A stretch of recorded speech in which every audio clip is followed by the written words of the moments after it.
Hello बच्चों, आज हम सॉल्व करेंगे कक्षा 12वीं के भौतिक विज्ञान का अनसॉल्व प्रश्न पत्र। हमने पिछले वर्षों के प्रश्न पत्रों को पहले से ही अपलोड कर रखा है और आज हम सॉल्व करेंगे वर्ष 2023 का अनसॉल्व प्रश्न पत्र। तो आइए देखते हैं कि कौन सा सेट है।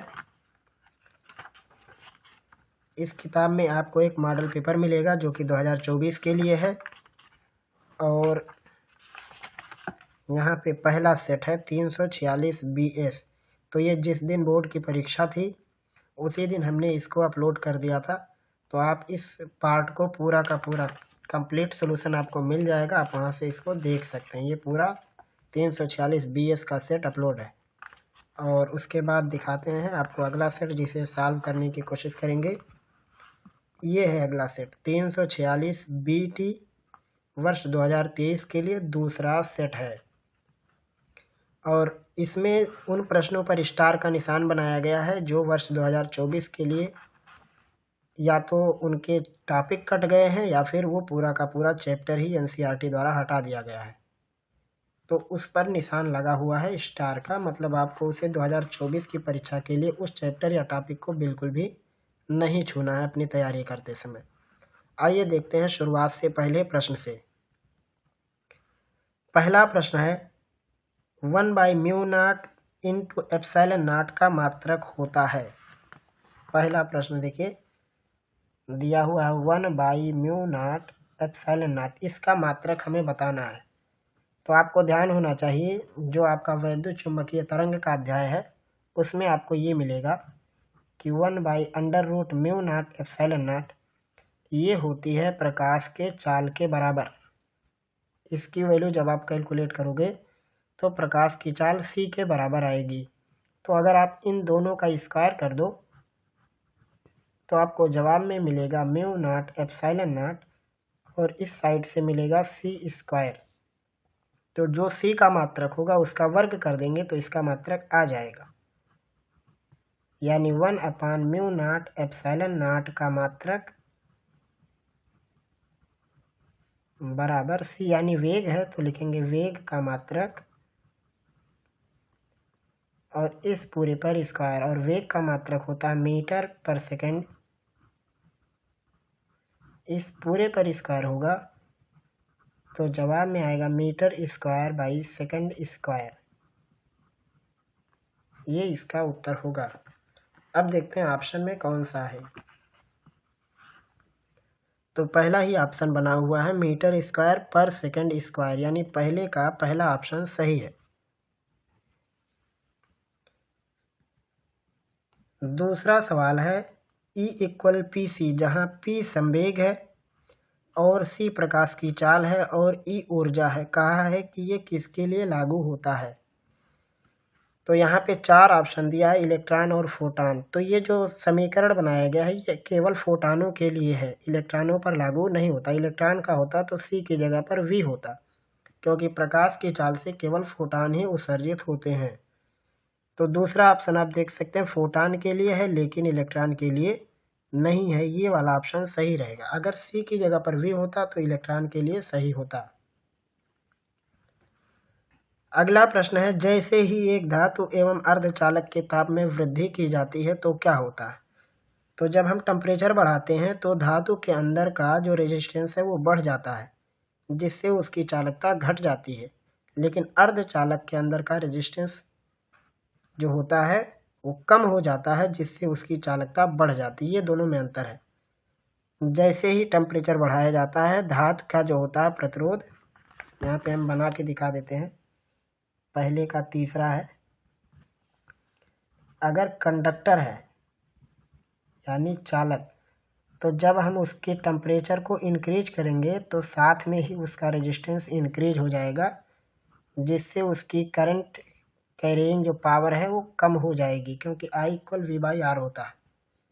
और जो सेमी कंडक्टर होते हैं, सेमी कंडक्टर, इनकी खासियत होती है जैसे ही टेम्परेचर आप बढ़ाओगे तुरंत रेजिस्टेंस डाउन होने लगता है, और रेजिस्टेंस डाउन होगा तो करंट की वैल्यू बढ़ने लगेगी। यानी ताप बढ़ाने से कंडक्टर की चालकता घट जाएगी और अर्धचालक की चालकता बढ़ जाएगी। तो पहला वाला ऑप्शन में दिया है दोनों की बढ़ जाती है, यानी बिल्कुल गलत है ये। दूसरा दोनों की घट जाती, ये भी गलत है। तीसरा दिया धातु की चालकता बढ़ जाती, ये भी पूरा गलत है। चौथा ऑप्शन धातु की चालकता घट जाती है और अर्धचालक की चालकता बढ़ जाती है, ये सही है। अगला प्रश्न है, दर्शाइए कि ए चित्र में ए और बी के मध्य, ये दर्शाएगा, एक चित्र है मतलब एक फिगर दिया हुआ है, उसमें कहा है ए और बी के मध्य तुल्य प्रतिरोध कितना होगा। तो आप यहाँ पे देख सकते हो, यहाँ पे एक पीएन जंक्शन का डायोड लगा हुआ है, ये वाला, और ये वाला डायोड जो है ये रिवर्स बायस में कनेक्ट है, इधर नेगेटिव टर्मिनल है, इधर पॉजिटिव है। तो जब ये वाला सिरा नेगेटिव टर्मिनल से कनेक्ट हो जाता है तो ये होता है पश्च अभिनत यानी रिवर्स बायस, और ऐसे में पीएन जंक्शन डायोड काम नहीं करता है। मतलब ये वाला जो है ये बिल्कुल बंद है, यानी इस रास्ते से कोई करंट फ्लो नहीं हो रहा है, तो केवल यही एक बचा है, यानी इसका तुल्य प्रतिरोध मिला जुला के 10 ओम ही है। तो ये इसका पहला जवाब सही है। पांचवा खंड है, एक ट्रांजिस्टर में उत्सर्ज, इसमें दिया है कि कैसे कैसे बनाया जाता है, उसके बारे में सवाल में पूछा है। उत्सर्जक में अशुद्धि न्यूनतम होती है, ये भी सही है। संग्राहक में अशुद्धि न्यूनतम होती है, ये भी सही है। और आधार में अशुद्धि न्यूनतम होती है, ये भी सही। जब भी एक ट्रांजिस्टर बनाया जाता है तो ये तीनों बिल्कुल कम रखा जाता है। तो यहाँ चौथा उन तीनों को मिला के जवाब में आया, तीनों क्षेत्र में अशुद्धि एक समान होती है, यानी तीनों में कम है यानी एक समान है। तो ये बात बिल्कुल सही है और ये वर्ष 2024 के लिए टॉपिक से कट गया है। छठवां खंड है, अमीटर का नेट प्रतिरोध कम होना चाहिए, उसके पीछे क्या कारण है। ये अधिक गर्म नहीं होता, ये बिल्कुल गलत है। ये अधिक धारा नहीं लेता, ये भी गलत है। ये अधिक धारा नाप सकता है, ये भी गलत है, क्योंकि ज़्यादा करंट बता देगा तो अमीटर लगाने का कोई मतलब नहीं है। अमीटर लगाते हैं हम लोग एग्जैक्ट वैल्यू करंट मेजर करने के लिए, जो कि चौथा जवाब, ये मापी जाने वाली धारा में प्रेक्षणीय परिवर्तन नहीं करता, यानी जो भी होता है वही वो दिखाता है। तो ये इसका चौथा ऑप्शन बिल्कुल करेक्ट है। तो इस प्रकार से कंप्लीट होता है पहले प्रश्न के जो 6 खंड हैं, उनमें से किसका कौन सा पार्ट करेक्ट है। उम्मीद है कि आपको ये बात समझ में आ रहा होगा। अगर आपको कोई भी कंफ्यूजन होगा तो आप हमें कमेंट के जरिए जरूर बताएंगे। अब देखते हैं अगला प्रश्न, दूसरे का पहला खंड। हाइड्रोजन परमाणु में इलेक्ट्रॉन की कक्षीय गति का न्यूनतम कोणीय संवेग लिखिए। लिखना है हमें कोणीय संवेग, वो भी किसके लिए लिखना है, हाइड्रोजन के लिए। एक कंडीशन तो यहाँ है कि हमें हाइड्रोजन के लिए लिखना है, और दूसरा शर्त यहाँ दिया है कि न्यूनतम वाला लिखना है, क्योंकि कोणीय संवेग बहुत सारे होते हैं। यहाँ पे हम ओरिजिनल पहले सूत्र आपको दिखाते लिख के, दूसरे का पहला। और एक बात और ध्यान रखिए, जितने नंबर का होता है उतना ही चीज़ यहाँ पूछा भी जाता है, अब हद से ज़्यादा मत लिखा कीजिएगा। जैसे यहाँ पे 2 नंबर का है तो 2 चीज़ों पूछेंगे, या फिर प्रश्न को थोड़ा बड़ा करके पूछेंगे। जैसे जैसे क्रमांक बढ़ता जाता है, नंबर मतलब बढ़ता जाता है आपका, वैसे वैसे सवाल की साइज भी बढ़ने लगती है। तो ये बात आप ध्यान रखना कि ये नहीं कि 1 नंबर के सवाल में 5 नंबर इतना लिख देना है। तो इसमें दिया हुआ है, हाइड्रोजन परमाणु में इलेक्ट्रॉन की कक्षीय गति का न्यूनतम कोणीय संवेग। जो संवेग होता है उसको हम लिखते हैं पी से, यल से भी लिख सकते हो। अक्सर कोणीय संवेग को यल से या फिर जे से दिखाया जाता है, हमने चलो इसको पी से लिख दिया। कोणीय संवेग का सूत्र होता है NH/2π, ये होता है। तो सवाल में कहा है हाइड्रोजन परमाणु के लिए बताओ, तो हाइड्रोजन परमाणु के लिए यही होता है कोणीय संवेग, यहाँ लिख देते हैं कोणीय संवेग यही है। जहाँ पे n क्या है, क्वांटम संख्या है, h है प्लांक कांस्टेंट, और 2 और पाई ये पहले से नियतांक है। लेकिन कहा है इसमें न्यूनतम वाला बताना है। न्यूनतम मतलब n की वैल्यू सबसे कम रखनी है। तो यहाँ पे लिख देते हैं न्यूनतम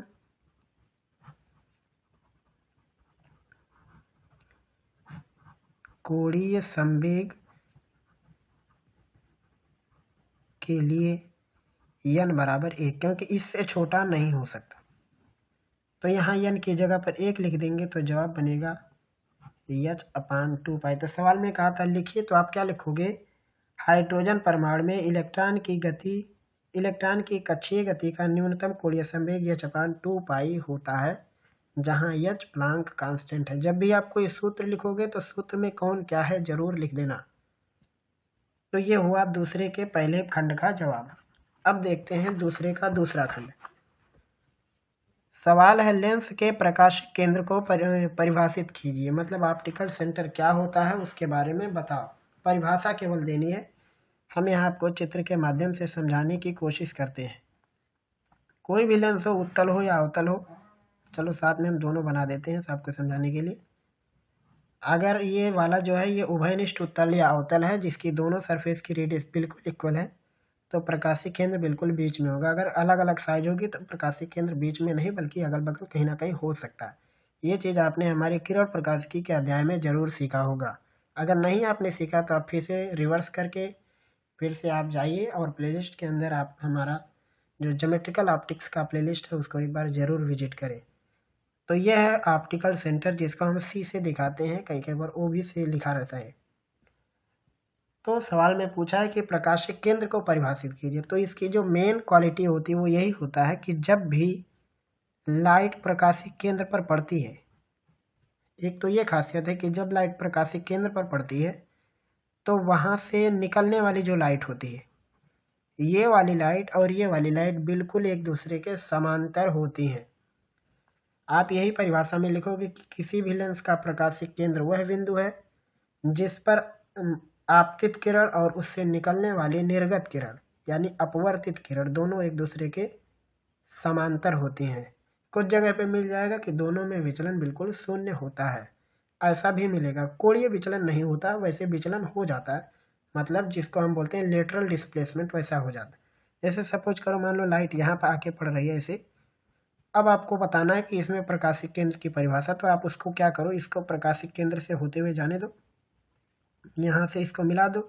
तो अब जो लाइट की किरण निकलेगी वो और ये दोनों आपस में पैरेलल होंगे। तो यहाँ पे इनमें लेटरल डिस्प्लेसमेंट है लेकिन इसमें कोई कोणीय विचलन नहीं है, दो के दोनों एक दूसरे के समांतर है। तो सिंपल परिभाषा आपको क्या लिखनी है कि प्रकाशिक केंद्र ऐसा बिंदु होता है जिस पर पड़ने वाली आपतित किरण और वहाँ से निकलने वाली निर्गत किरण दोनों एक दूसरे के समांतर होती हैं। ये हो जाएगा इसका परिभाषा। तो ये जवाब हुआ दूसरे के दूसरे खंड का। अगर आपको नहीं समझ में आता है तो आप थोड़ा सा वीडियो थोड़ा पीछे ले जाके सुन के एक बार आप उसको लिख सकते हैं। और उसके बाद दिखाते हैं हम आपको तीसरा प्रश्न। दूसरे का तीसरा, एक कार्बन का दिया हुआ है परमाणु जिसके बारे में लिखा है 6 और 12, और दूसरा कार्बन का परमाणु है इसके बारे में लिखा है 6 और 14। इसमें कहा है कितने प्रोटॉन और न्यूट्रॉन की अधिकता है, ये वाला चीज आपसे पूछा गया है। तो ये जो नीचे लिखा रहता है ये होता है प्रोटॉनों की संख्या। तो इसमें प्रोटॉन है कितने,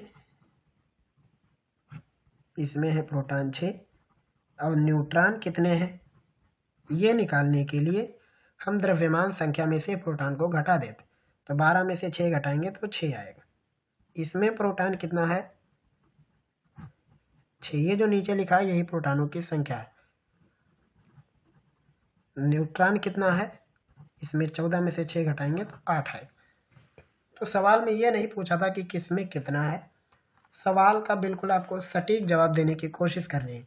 इसमें कहा कितने प्रोटॉनों और न्यूट्रॉनों की अधिकता, तो लिखेंगे कि दोनों में प्रोटॉनों की संख्या समान है परंतु 6C14 वाले कार्बन में 2 न्यूट्रॉन अधिक है। या फिर चाहे तो आप लिख सकते हैं कि दोनों में प्रोटॉनों की संख्या समान, कोष्ठक में लिख दो कि 6 है, और इसमें लिख सकते हो इसमें न्यूट्रॉनों की संख्या 6 है और इसमें न्यूट्रॉनों की संख्या 8 है। तो इसका जवाब हो जाएगा। और उसके बाद दिखाते हैं आपको दूसरे का चौथा पार्ट। एक एमयू द्रव्यमान छति में कितनी ऊर्जा निकलती, 1 एटॉमिक मास यूनिट में अगर उसका मास जो होता है वो मास एनर्जी में कन्वर्ट हो रहा होता है तो कुल कितनी ऊर्जा बाहर आती है, ये दूसरे का चौथा पार्ट प्रश्न में आपसे पूछा गया है। तो जो 1 mu होता है जब ये एनर्जी में कन्वर्ट होता है तो लगभग 931 मिलियन इलेक्ट्रॉन वोल्ट के आसपास में एनर्जी बाहर आती है। कहीं कहीं पे लिखा रहता है 931.25, 931.3, 931.4, लेकिन सबसे सामान्य जो है आंसर वो यही है, 931 मिलियन इलेक्ट्रॉन वोल्ट के बराबर इसके अंदर से एनर्जी बाहर आती है। अगर आपको इसका कैलकुलेशन करना है कि कैसे आती है, तो आप 1 AMU को kg में कन्वर्ट कर दो और उसमें c² से गुणा कर दोगे तो आपका जवाब आ जाएगा। लेकिन इसमें केवल इतना ही पूछा कितने निकलते, तो आप लिख दो इतना मिलियन इलेक्ट्रॉन वोल्ट ऊर्जा निकलते, तो इसका जवाब हो जाएगा। उसके बाद अगला सवाल जो पूछा है, थोड़ा काफी आगे लेते हैं। अगला सवाल पूछा दूसरे का 5वां खंड,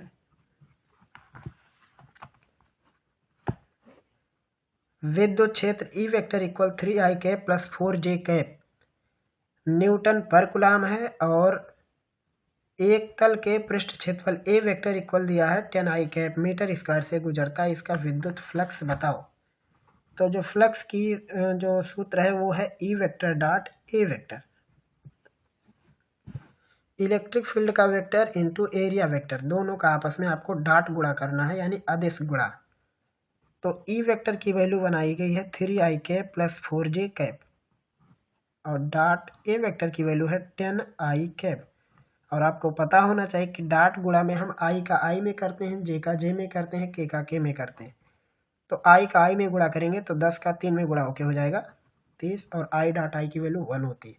और j का i में नहीं गुणा करेंगे, क्योंकि गुणा करेंगे तो j इंटू i 0 होता है, तो ये खत्म हो जाएगा, यानी केवल आएगा 30। मात्रक आप लिख सकते हो वोल्ट मीटर, वोल्ट मीटर, ये इसका जवाब हो जाएगा दूसरे का 5वां।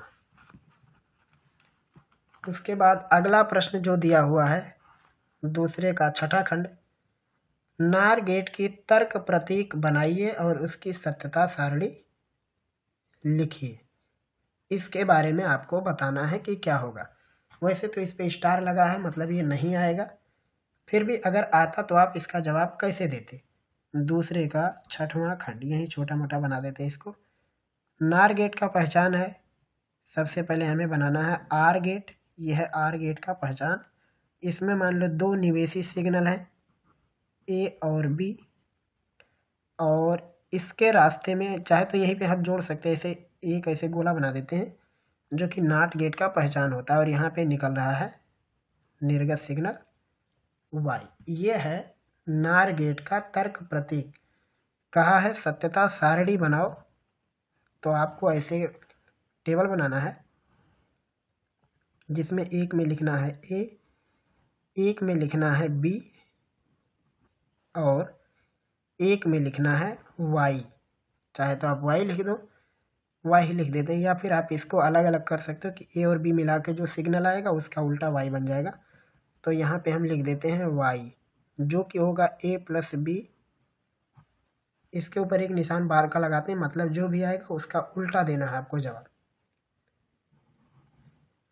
तो जो सिग्नल होते हैं वो दो ही टाइप के हो सकते हैं, या तो मिनिमम या फिर मैक्सिमम। जो मिनिमम निवेशी सिग्नल होते हैं उसकी वैल्यू 0 होती है और मैक्सिमम की वैल्यू 1 होती है, यही, इससे ज़्यादा नहीं हो सकता। तो मान लो ए में 0 है और बी में भी हमने 0 लगाया, दोनों को मिनिमम रखा। एक कंडीशन हो सकता है ए को हमने 0 रखा हो और बी को 1 रखा हो, एक ये केस हो सकता है। एक हो सकता है ए को 1 रखा और बी को 0 रखा। एक हो सकता है हमने ए को 1 रखा हो और बी को भी 1 रखा। 4 केस हो सकता है। आप इसमें से किसी का भी क्रम ऊपर नीचे कर सकते हो, पहले वो को सबसे ऊपर, किसी के ऊपर लगा सकते हो आप।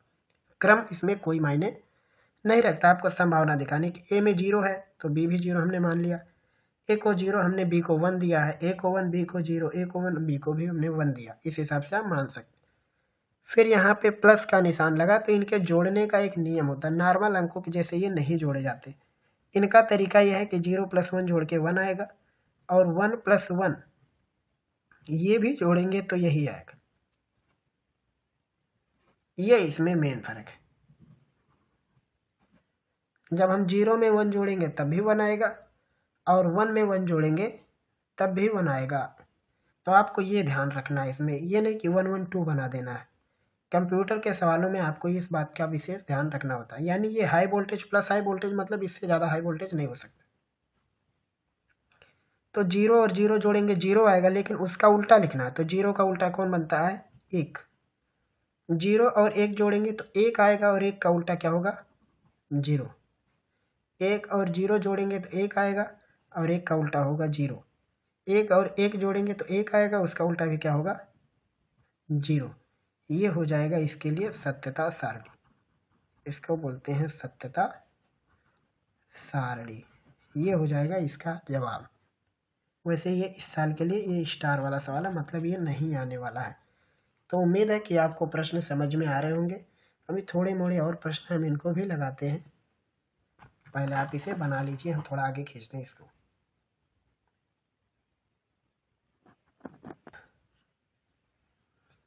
अगला है अगले खंड का प्रश्न, यानी पहला और दूसरा 2 खंड निकल चुके हैं। पहला खंड आपका ऑब्जेक्टिव था, दूसरा खंड 1-1 अंक का है, और उसके बाद यहाँ से शुरू होता है तीसरा खंड जो कि 2-2 अंक का है। इसका पहला प्रश्न, हीलियम, इसके ऊपर एक धनायन का निशान बनाया हुआ जिसका परमाणु क्रमांक 2 दिया है। नहीं दिया होता तब भी हमें पता है 2 है, और आप सबको भी पता है कि इसका 2 होता है।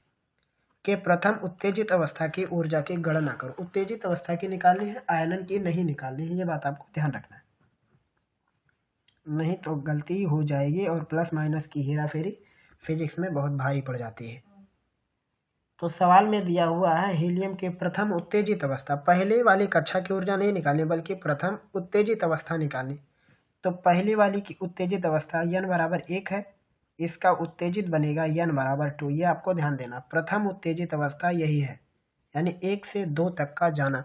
तो आपको ये कैलकुलेट करना है, n बराबर 1 पर सवाल नहीं लगाना है। तो लिखेंगे हीलियम प्लस z बराबर 2 की प्रथम उत्तेजित अवस्था की ऊर्जा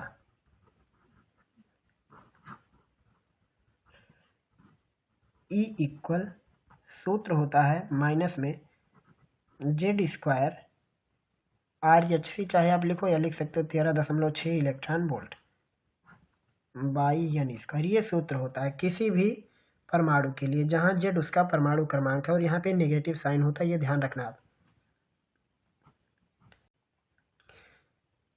माइनस यहाँ पे z की वैल्यू रखेंगे हम 2, यहाँ पे दिया हुआ है इसका परमाणु क्रमांक 2, 13.6 इलेक्ट्रॉन वोल्ट, और n² का मान हमें 2 रखना। प्रथम उत्तेजित के लिए आपको n बराबर 1 मत रखने, उत्तेजित मतलब वो निकल गया, दूसरे में पहुंच गया, और उसके लिए एक ये निशान भी बनाया हुआ प्लस, मतलब गया हुआ आगे।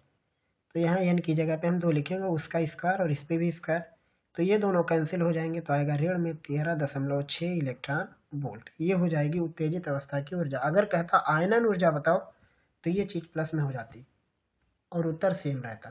तो ये फ़र्क होता है नेगेटिव और पॉजिटिव का, क्योंकि कॉन्सेप्ट बदल जाता है, एनर्जी ले के बाहर गया या एनर्जी दे के बाहर गया, तो दोनों में बहुत फ़र्क होता है। ये तीसरे का पहला पार्ट है, और उसके बाद दिखाते हैं आपको अगला प्रश्न, तीसरे का दूसरा, मुक्त इलेक्ट्रॉनों के अपवाह वेग की परिभाषा दीजिए तथा अपवाह वेग और धारा घनत्व में संबंध लिखिए। 2 अंक का है, आप परिभाषा देंगे तो 1 अंक मिलेगा, और उसके बाद सूत्र लिखेंगे तो आपको 2 अंक मिलेगा। तो सबसे पहले हम आपको परिभाषा बता देते हैं, लिख के हम यहाँ पे नहीं बता पा रहे हैं, तो तबीयत थोड़ा गड़बड़ है, गला भी बहुत ख़राब है, आप सुन रहे होंगे वीडियो में। तो तीसरे का दूसरा प्रश्न है, मुक्त इलेक्ट्रॉनों के अपवाह वेग का परिभाषा देना। तो अपवाह वेग की परिभाषा होती है जब हम किसी चालक पर विद्युत विभव स्थापित करते हैं या फिर विभवांतर स्थापित करते हैं, तो चालक के अंदर के मुक्त इलेक्ट्रॉन उच्च विभव से निम्न विभव की ओर बहने लगते हैं, जिसके वजह से उसमें विद्युत धारा प्रवाहित होती है, तो उनके हम औसत वेग को अपवाह वेग कहते हैं। यही है इसकी परिभाषा। एक बार फिर से हम आपको सुनाते हैं, जब किसी चालक पर हम विभवांतर स्थापित करते हैं तो चालक के मुक्त इलेक्ट्रॉन उच्च विभव से निम्न विभव की ओर आगे बढ़ने लगते हैं। इन मुक्त इलेक्ट्रॉनों के औसत वेग को अपवाह वेग कहते हैं। ये हो गया इसका परिभाषा। अब कहा है अपवाह वेग और धारा घनत्व में संबंध बताना है, तो यहाँ पे हम आपको सूत्र लिख के दिखाते हैं। अपवाह वेग और धारा घनत्व में संबंध, तीसरे का दूसरा पार्ट है। धारा घनत्व का जो सूत्र है उसको हम जे से दिखाते हैं और जे की वैल्यू होती है करंट बाई एरिया, कितना करंट बह रहा है।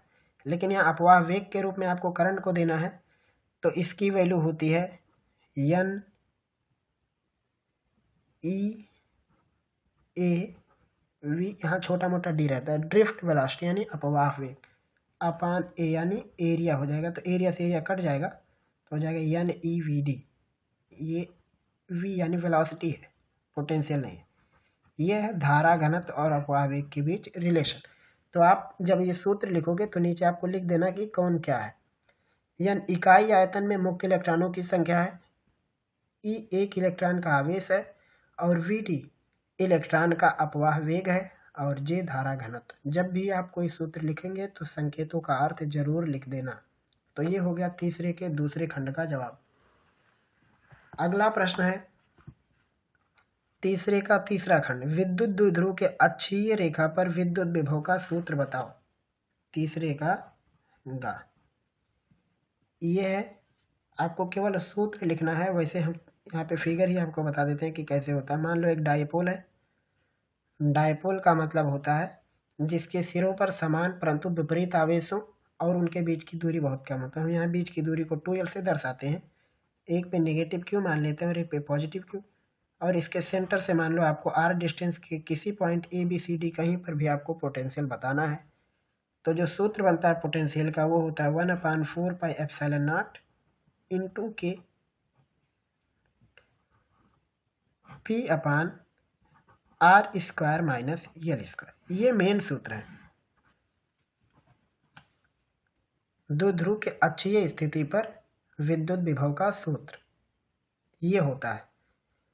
तो सवाल में यहाँ पे सूत्र लिखना नहीं है सर, इस सवाल में कहा है सूत्र प्राप्त कीजिए। कैसे आप इस सूत्र तक पहुँचेंगे, तो यहाँ पे आइए उसका भी हला भला कर देते हैं। कैसे पहुँचेंगे, सबसे पहले आप इस नेगेटिव चार्ज के कारण पॉइंट ए पे पोटेंशियल निकालो।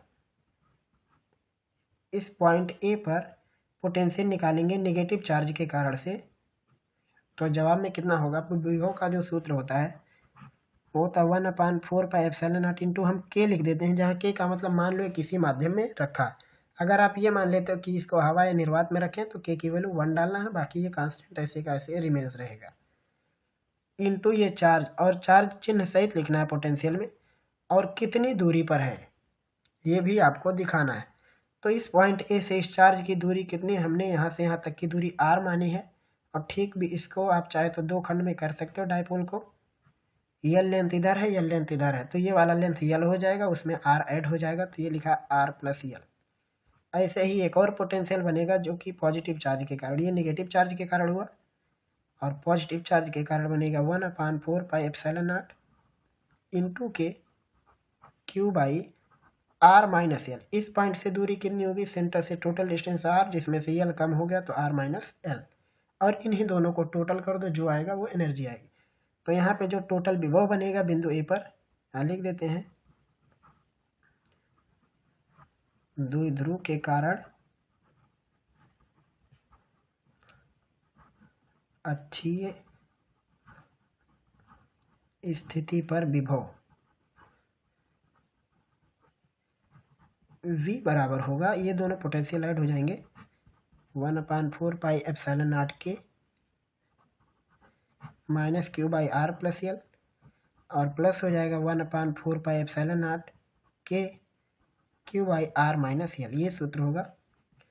दोनों में से ये पार्ट कॉमन है, क्यू भी कॉमन है, जो कॉमन उसको एक बार समेट के बाहर कर देते हैं। तो क्यू और 4 पाई एप्सिलॉन नॉट के, यहाँ आएगा माइनस में 1/r प्लस यल, और यहाँ आएगा प्लस में 1/r माइनस यल। थोड़ा इसे ऊपर करते हैं, हो गया Q/4 पाई एप्सिलॉन नॉट के, r माइनस यल का गुणा करेंगे तो माइनस r प्लस यल हो जाएगा, इधर से गुणा करेंगे तो r प्लस यल बनेगा, और नीचे a plus b minus q गुणा होगा तो r स्क्वायर माइनस में l स्क्वायर। यहाँ r से r कैंसिल, यल और यल मिलके 2l होंगे, तो हो जाएगा Q इंटू 2l, नीचे 4 पाई एप्सिलॉन नॉट के और r square minus l square. और Q इंटू 2 यानी इसको बोलते हैं हम द्विध्रुव आघूर्ण P जिसको दिखाते हैं। तो इसको हमने हटाया और इसकी जगह पर लिखा P और नीचे हो जाएगा 4πε0 के R स्क्वायर माइनस में L स्क्वायर। इसको थोड़ा सा चाहे तो आप मॉडिफाई कर दो या तो इसी को उत्तर लिख दो। यहाँ पे आप लिख सकते हो R जो ये है ये ग्रेटर देन L है, तो R स्क्वायर जो होगा ये और काफ़ी बड़ा हो जाएगा, या फिर आप लिख सकते हो कि R स्क्वायर के मुकाबले में L स्क्वायर की वैल्यू लगभग उपेक्षणीय है यानी नगण्य है। तो हम L स्क्वायर को रिजेक्ट करेंगे यहाँ पे। तो जवाब बनेगा, अलग कर देते इसको, 4πε0 के P/R स्क्वायर, ये इसका सूत्र हो जाएगा। यहाँ पे चाहे थोड़ा और मॉडिफाई कर दो कि यदि हवा निर्वात है तो K का मान 1 होगा और 1/4πε0 की चाहे तो वैल्यू लिख दो, या फिर आप इसी को सूत्र रहने दो। तो ये हो जाएगा इस प्रश्न का जवाब तीसरे का तीसरा खंड। उम्मीद है कि आपको ये बात समझ में आई होगी। हम थोड़ा हटा देते हैं, आप इसको लिख सकते हो।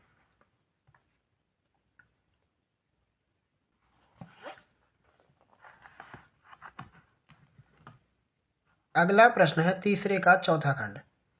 द्रव्य तरंगे क्या है, दे ब्रागली समीकरण लिखिए। तो ये एक काम हम आप पर छोड़ रहे हैं, ये वाला। अगर हमने हमारा वेब ऑप्टिक्स देखा होगा तो आपको ये बात बड़े अच्छे से समझ में आ गई होगी।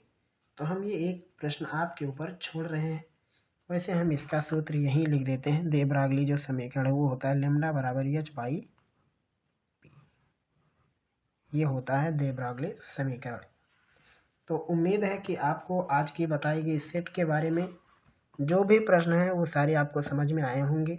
कहीं पर भी यदि आपको किसी भी प्रकार का दिक्कत हो, कोई कन्फ्यूजन है, कोई टॉपिक आपको समझ में नहीं आई है, तो आप हमें कमेंट करके ज़रूर बताएं, क्योंकि आपके सपोर्ट की वजह से हम लोग हिम्मत कर पाते हैं इतना कि हम आपके लिए इनका अनसॉल्व का सलूशन तैयार कर सकें और आपको दे सकें। फिर मिलेंगे हम लोग जल्द ही अगले पार्ट में अगले टॉपिक के साथ। तब तक पढ़ते रहिए, अपनी तैयारी और भी बेहतर तरीके से करते रहिए।